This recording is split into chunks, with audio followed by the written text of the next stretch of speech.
Hello trainers, Ganeto here, and today we are putting Swampert into the test for the Master Premier. So we're gonna pair it up with Mamoswine upon the lead and Dragonite. Mamoswine is gonna be a generalist that will go pretty well even against its counter, something like a Metagross for example, and can hit hard even a fighter out of existence. So on the mirror match here I decide to go ahead and throw my Avalanche first to see if I can win that CMP, and if I do well then I will stay in. If I don't, I will try to catch on the Swampert, and this is the only reason and scenario that I'm gonna use Swampert as a safe switch. So anyways, we end up taking out the Mamoswine here. I always go for the two-shield scenario. They decide to keep that shield alive, and in the process we're just gonna dominate anything that comes in because we have energy, big damage on the Gyarados, and now my Dragonite can absolutely do a lot of work against that Gary. At this point I'm just gonna go for that superpower because I'm seeing their Excadrill coming in and they cannot withstand the damage. They thought we baiting. No, we're not gonna do that. So now we can finish them off with style, and Dragonite will be the main star of this battle on the closing part. So into the next one now, and we're facing that Gyarados upon the lead, which is one of the worst case scenarios. I will try to catch one move on my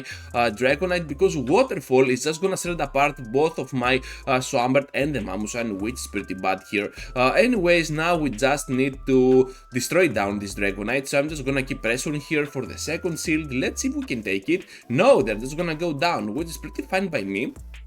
They revealed their final Pokemon, which is a very good choice because they can farm a lot of energy, but still we got a Pokemon that can absolutely destroy down Metagross even if we get Earthquake here. This is Master Premier, and we can also survive the next move, whatever that is from the Gyarados, preserving the energy for the end game. And now we're gonna go in with the Mamoswine. So Swampert here is gonna be much more bulkier than it is on the other leagues, even on the Master Classic. So we're just gonna keep pressuring with the Mamoswine, able to finish him off. Metagross goes in, and we can definitely reach to the Earthquake. Who was worried? Swampert to the rescue, and that's gonna be a good game. Into the next one now with the Excadrill up on the lead. So this one is pretty tricky. Obviously we're gonna lose this on the long term of the battle because they can outspeed us, but to be honest, I really like my odds here. I just want to see what move they want to throw, because if they go for those drill runs, I'm just gonna try and catch one move on my Dragonite. But if they get to those rock slides, well, Swampert might be just the case to be switched in there in order to catch. However, it seems like they want to stay in, and I will switch out right after this move because I'm expecting them to use their energy. So here comes now the drill run. We got that correctly, we still got the shield up, and I'm just gonna keep farming down here for as much as I can. I want them to use the rock slide. I'm pretty low, I know, but still we got a lot of energy. They go into the battle with a Metagross, and we already have the double superpower. One for almost 50%, but the second is definitely gonna do less damage after the debuff on our side, but it's still okay because now I can go in with my Swampert, even tank one move, and let's see what they got at the back. It is gonna be the Gyarados, and trainers, the match is not over yet. So we're getting hard countered here with that Gary, but still the Hydro Cannon is gonna connect for cheap damage for the second time, and we're gonna put this Pokemon at a point that we can snipe it down with the Avalanche before they throw the move, which is pretty crazy. And now Metagross is super low that we can simply finish it off with our Swampert. Into the next one now, and we're facing up on the lead, the Togekiss, pretty cool lead, let's go. You love to see it. Out of there they go to the Excadrill. A lot of people tend to have Excadrill as their safe switch, so Swampert can definitely handle this threat. So landing a pure Hydro Cannon might be it, so I'm just gonna go for the Great just in case they let it go and I want to farm down a little bit extra. They end up blocking, and I'm like, you know what, I'm just gonna go through with more Hydro Cannons because I have a feeling that if they double block, we can definitely do the same and still overfarm while throwing our move. They always need 5 mud shots while we need 5 and then 4 for the second, and that gives us the advantage over that Excadrill. So down they go in the 2 shield scenario, we both are down to 0 shields, so now we just need the nuke on the next Pokemon, which is not the Togekiss but instead the Garchomp. This is kinda good news for me because now we can do a lot of work against them, but still they managed to catch the move on their Togekiss, and at this point I just want to farm down at the point that I have 2 avalanches ready to go, taking advantage of the slow energy regeneration of the charm. Down goes the Togekiss, down goes the Garchomp, and we did not even need our Dragonite. Great game here, and now let's move forward into Paul Ketchum from the town of Pallet, and we're having another Excadrill, so we're just gonna stay in and try to catch one move eventually on our Dragonite. Because I'm seeing them going for the overfarm, I'm just gonna thinking that they're gonna throw on the later Mud Shot. So here comes on my Dragonite, and we got the move successfully, so that is big news, but still that Excadrill has some energy left for at least one more move. We grab out of the way the Togekiss, and believe it or not, Togekiss is one of the Pokemon that we want out of the way, especially for the Swampert, because even the neutral matchup, Swampert is just gonna get devastated from those charms over time. So taking out pretty early in the game is pretty nice, especially if they have a steel type at the back. And we saw before that people tend to have a lot of steel types at the back, so Swampert might be the ultimate closer here. So they go for the move. I know I can resist pretty much anything. We got the shield, they are unshielded, and we guessed correctly with the boom on the final steel type Pokemon at the back on the ABA team style. Now all we need to do is to take advantage of those charms that we can survive, reach to the double Hydro Cannon, one for the Togekiss and one for the Excadrill, and since we got the shield, they cannot throw yet, so down they go, and Swampert is the amazing closer for this battle. Into the next one now with the Garchomp up on the lead. This is kinda good for us, but still we need to keep attention on those outrages or earth powers because they're gonna do a lot of damage. So it seems like they want to play the long term of the lead battle here, and I'm just gonna go with the right amount of shields that they want to sacrifice. So here comes now my second avalanche before they reach to theirs, which is pretty nice, and they let that go through. So let's see what they got the back, because Swampert is going in, trying to catch the move on the Dragonite, and that was kinda easy to do. They did not overfarm at all because they wanted to reach to their move before I reach to my avalanche, and that makes a lot of sense.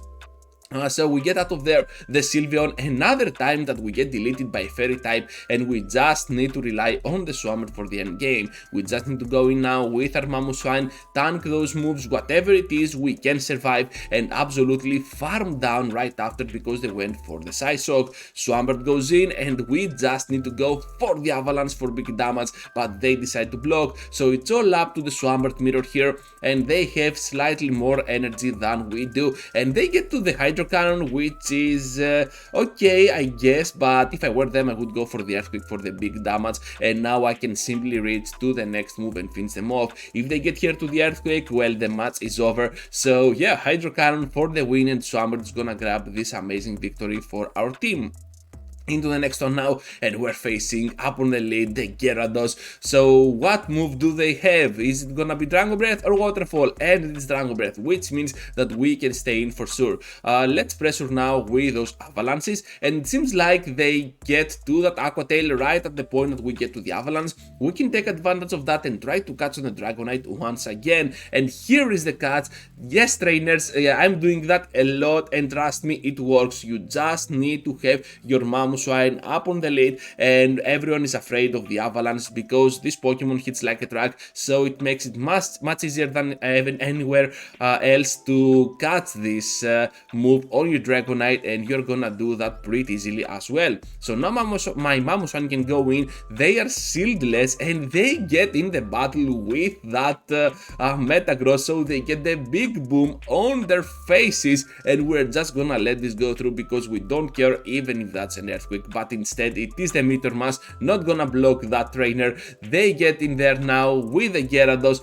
I kinda pressed the move, but it was not registered, so at this point I'm just gonna farm down and get out of here with the Hardened Energy. There is gonna be at the back the Ursaluna, and let's connect the Hydro Cannon for super effective damage, but I'm seeing that it's not enough, so I'm just gonna go for the Earthquake, and guess what, it's not enough either. Same amount of damage, but still we got the Avalanche on the Mamoswine, almost a mistake there, and we can win this battle with 1 HP and the Dream on the Mamo. Mamoswine on the mirror once again, so let's see how this time can we do it, because we just need to see if we can win the CMP. So it seems like we're gonna lose the CMP. Here comes the avalanche and we can respond back at them with our own avalanche. At this point they decide to block and I'm like, you know what, I will try to catch at some point. Let's charge up a little bit more, no reason to go for the CMP anyways. Just go and charge up to a double, throw one and try to catch on the Swampert right after. At least that's a strategy, and we can do that because we were expecting immediately the move. Since they knew we were on the CMP, it was more than likable to go for that move. 99% accurate here for the cuts on the Swampy, and we can still pressure now with those Hydro Cannons for cheap damage against that Gyarados. All we have to do here is to sacrifice our Swampert, put at the point that the whole Avalanche can finish it off, win the CMP I guess against Gyarados, then we're gonna finish it off. Can we win the CMP against Gyarados? I'm not sure about it, but it seems like we did it here. Anyways, we're gonna lose the next CMP though against the Mamoswine once again, so down we go, but now our Dragonite is gonna have the upper hand. I know that they can still reach to the super effective Rock Slide, but at this amount of HP that I have, I can definitely survive it. So now I'm just gonna wait for the second Rock Slide to be filled up, and then I'm gonna press the move to win the CMP race and get to the Dragon Claw as well for the finish off against the Mamo, and that is a solid victory.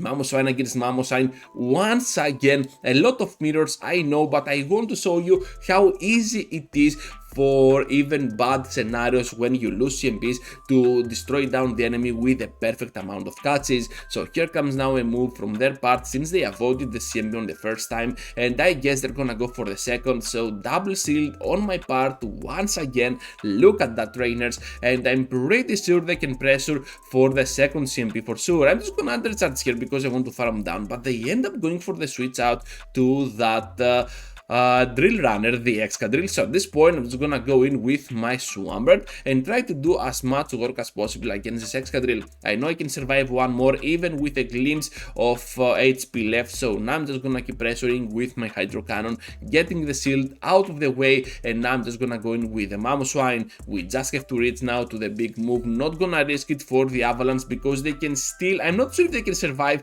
because they're still glassy, but still I do not want to risk it at all. Just gonna go now for that Avalanche once again for big damage on the Gyarados, switching in there my Dragonite because I want them not to farm anymore. I want to farm down right after.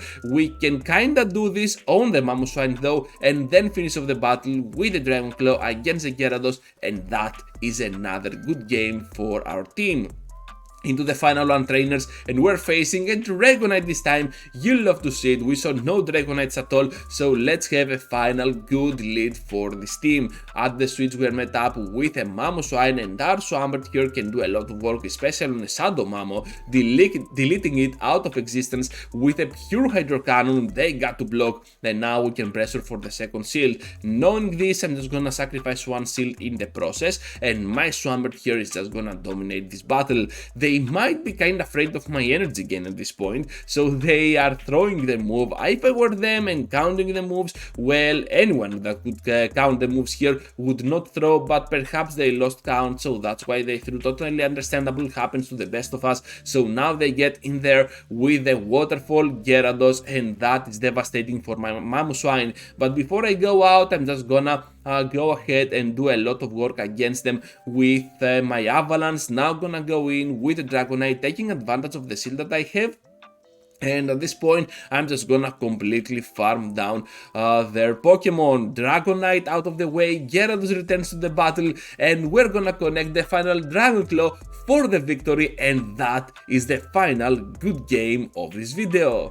Thank you for watching, fellow trainers. Please consider liking the video if you enjoyed the content, and subscribe if you are new to the channel. If you want to support me even more, joining as a member might be the way to do it. Click here for the next video that might be of interest to you. Till the next time, take care, trainers!